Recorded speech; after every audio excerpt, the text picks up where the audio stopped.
next example is to integrate our function x squared plus y squared plus 1 dA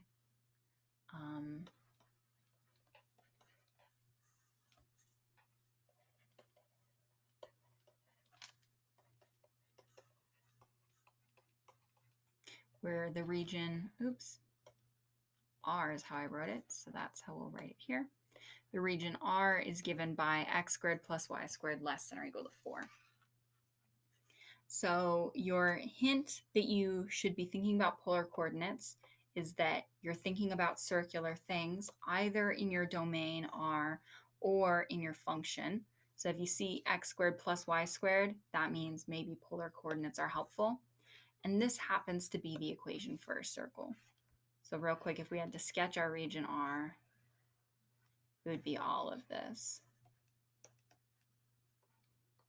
It's a circle with radius 2, and we're using the whole region. So our first step is going to be just to convert this into polar coordinates.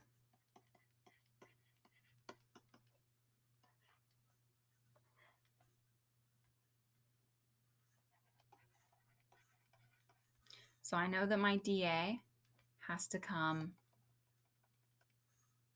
as r dr d theta or r d theta dr, whatever I prefer. Since we did a full circle example earlier, I actually know that it doesn't matter what order I do because they're both constant. And what I have is that theta can go from 0 to 2 pi, and r can go from 0 to the distance 2. And so the only part that's new for us is replacing this x squared plus y squared plus 1 with something in polar coordinates. And so we can go back to our possibilities here. X becomes r cosine theta, y becomes r sine theta, or x squared plus y squared becomes r squared.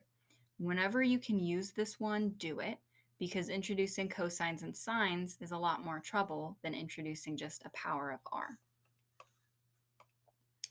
So this becomes x squared plus y squared is r squared plus 1.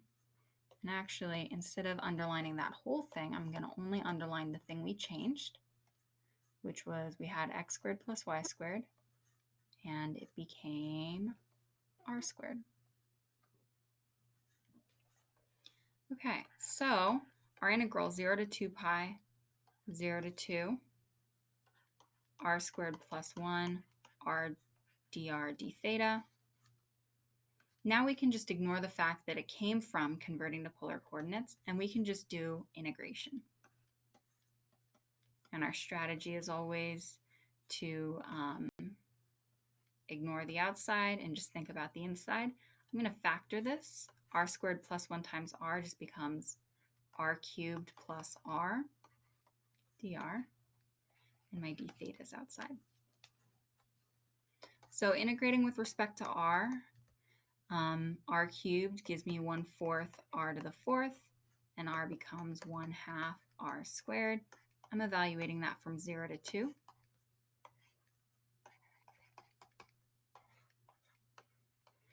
So that becomes 1/4 2 to the 4th plus 1/2 2 squared minus 0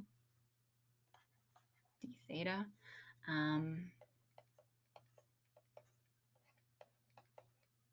So this becomes 4, this becomes 2.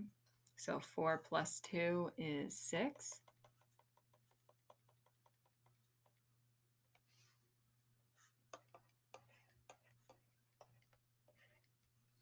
D theta.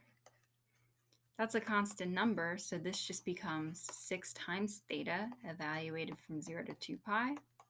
So that's 6 times 2 pi minus 0. That's 18 pi. And remember, this would have been a lot harder in Cartesian coordinates. You would have been integrating something that came from your bounds root 2 minus x squared up to root 2, negative root 2 minus x squared up to positive root 2 minus x squared. Having that minus x squared inside a square root would have been a whole lot of trouble when you completed this integral.